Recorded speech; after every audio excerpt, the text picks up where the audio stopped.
5 minutes. Now, we fully intend to examine substantive questions of department policy, but part of our job is to make sure that core investigations at the department have not been compromised. So, at a press conference last week, sir, you said that you have been fully briefed on the special counsel's investigation. I would like to better understand that comment. Yes or no? Since your appointment as acting attorney general, have you been briefed on criminal or counterintelligence matters within the special counsel's purview?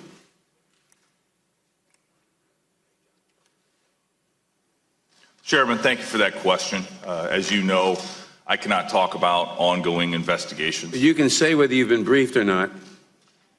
And as you commented about my recent press conference, as it relates to the special counsel's investigation, I have been briefed on it. So the answer is yes. Thank you.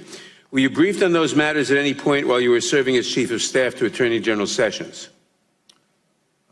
Chairman, I know you're very interested in the special counsel's investigation, and so I want to be very clear about this. Because General Sessions was recused from the special counsel's investigation, I had no involvement in the special counsel's investigation. So the answer is no. So the answer is no. Thank you. How many times were you briefed about the special counsel's work, and when did the briefings take place? Mr. Chairman, I've said all that I'm planning on saying about the number of times or the briefings that I've received on the special counsel's investigation. It is the subject matter of an ongoing investigation. I think it would be very improper for me, as I sit here today, to talk anything more about whether you were briefed is a subject of an ongoing investigation? I didn't follow that.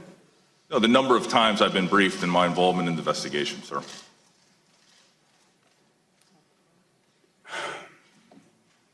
Well, it's our understanding that at least one briefing occurred in December before your decision not to recuse yourself on December 19th and Christmas Day. Is that correct?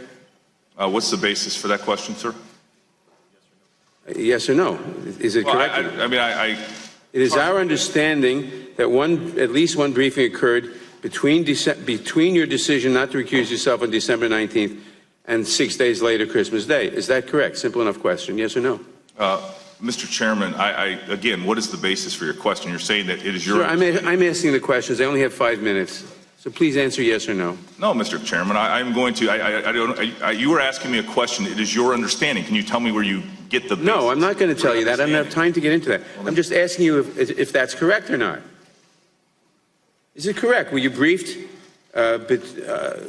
in that time period between December 19th and Christmas Day? Simple question, yes or no?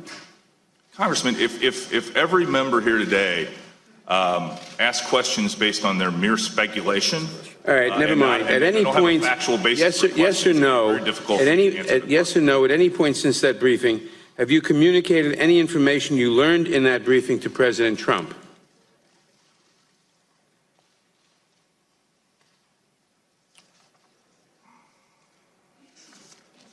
Mr. Chairman, I know that there is a unique yes or no special interest in this. I'm sorry. It's a yes or no question. Have you communicated anything you learned in that briefing about the investigation to President Trump? Yes or no?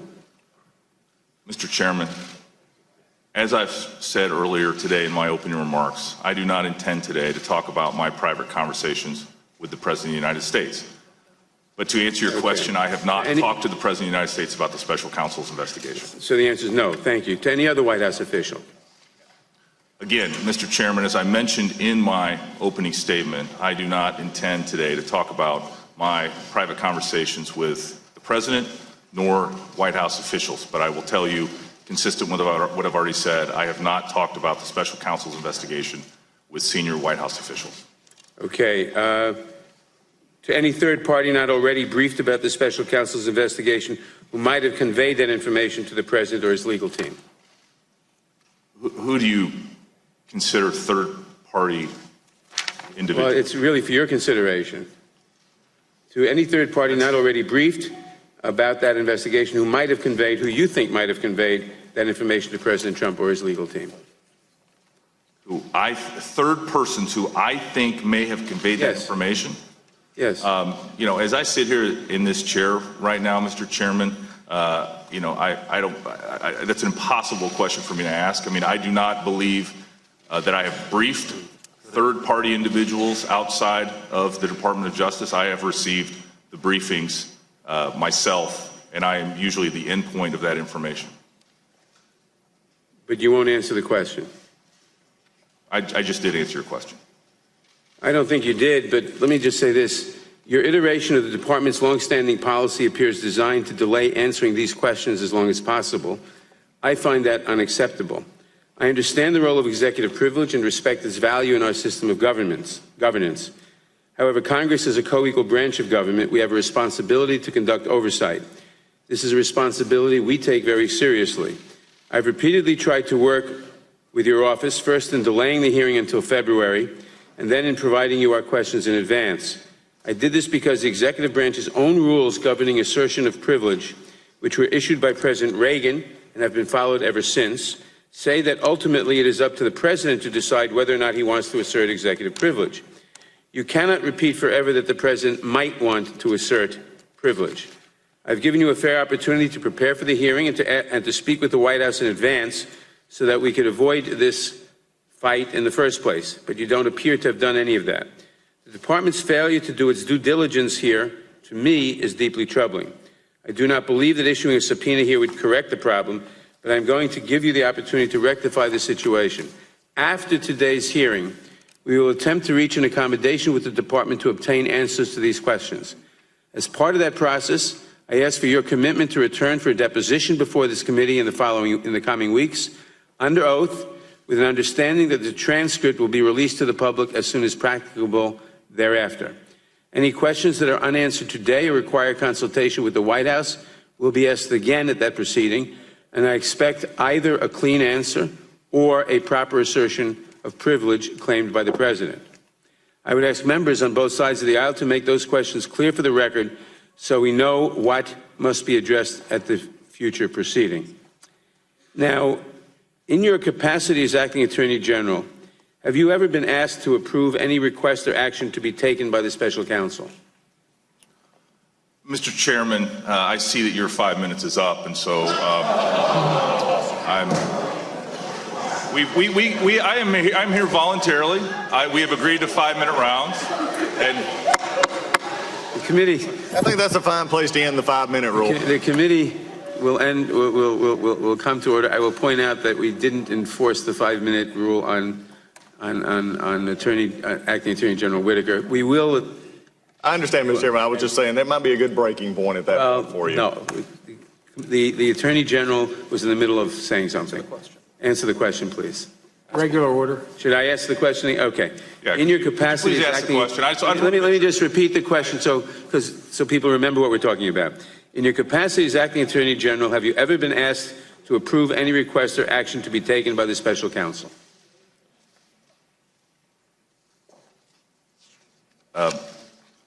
Mr. Chairman, I, as the Acting Attorney General, I am under the special counsel's rules. I am the person that is ultimately in charge of the investigation, and I have exercised that authority under the special counsel's regulations of the Department of Justice. So I assume the answer is yes. Regular order, Mr. Chairman.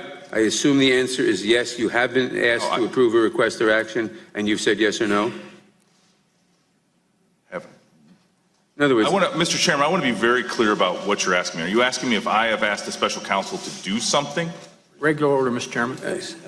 Is this whole thing?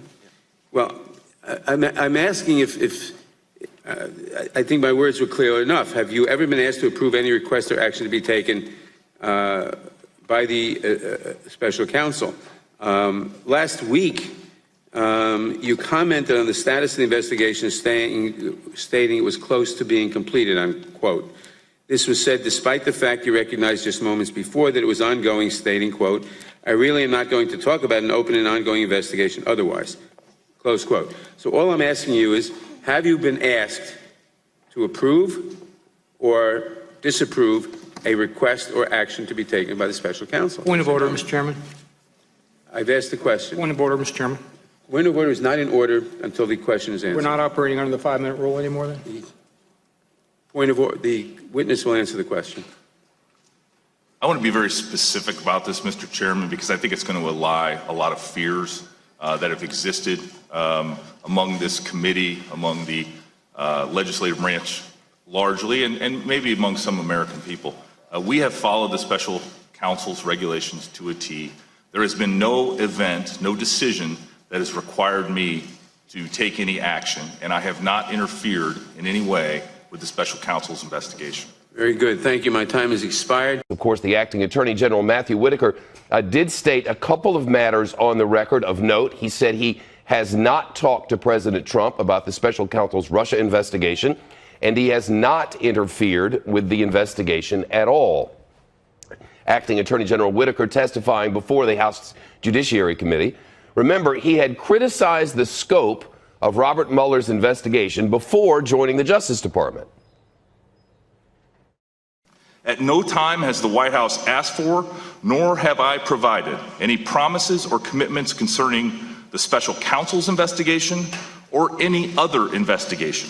During my time as the leader of the Department of Justice, the department has complied with the special counsel regulations, and there has been no change in how the department has worked with the special counsel's office. Of course, they spent a lot of time bringing up his tweets and his utterances prior and his attempts to get a job and the rest. All of that was put into the record today.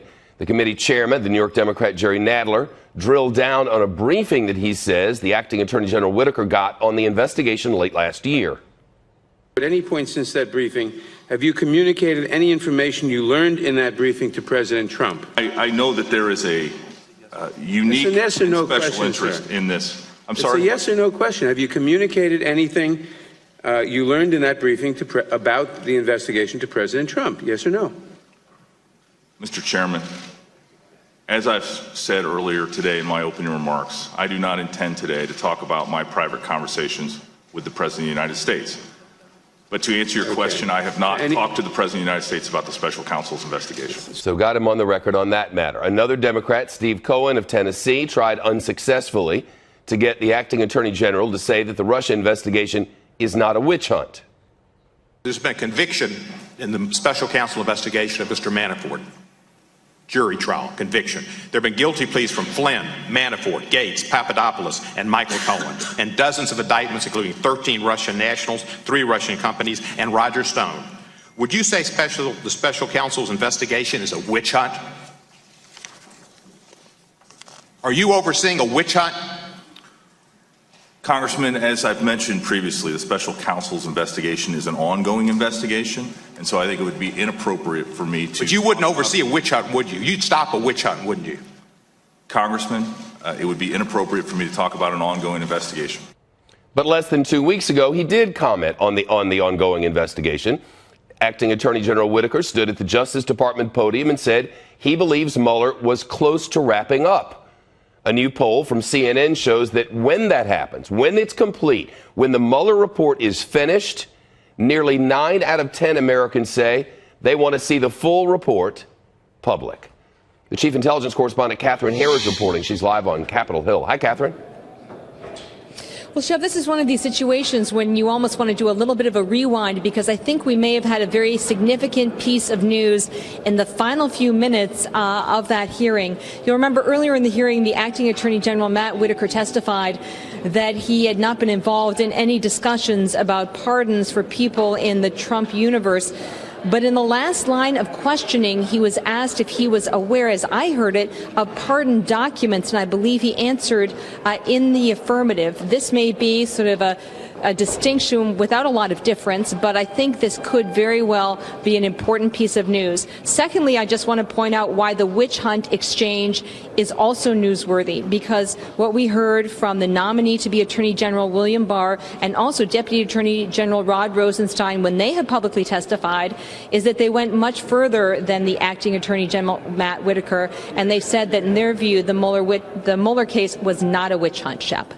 And a big issue has been why he did not recuse himself from the Russia investigation. And we all know that he was given counsel to recuse himself, but that it was his own decision. He just wouldn't say that today. Well, just to sort of recap for folks at home, the issue had to do, well, there were a number of issues, but one of the most prominent issues was statements that he had made to the media, which were highly critical of the Mueller investigation, including one in 2017 when he talked about a way to shut down the investigation sort of as a backdoor way would be to drain or cut off the funding.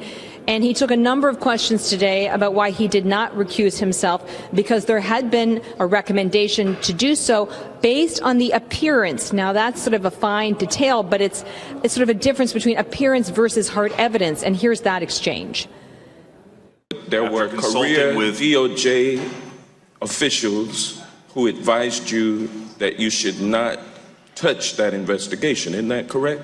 Congressman, Yes or no? I consulted with career ethics officials. I consulted with my senior staff. I consulted with the Office of Legal Counsel. It was my decision to make. I decided not to recuse. The other thing that we learned in the last hour, Shep, is that Whitaker only expects to be in this job, he said, another 6 days, and that's a clear sort of tipping of the hat to the confirmation of the nominee for Attorney General.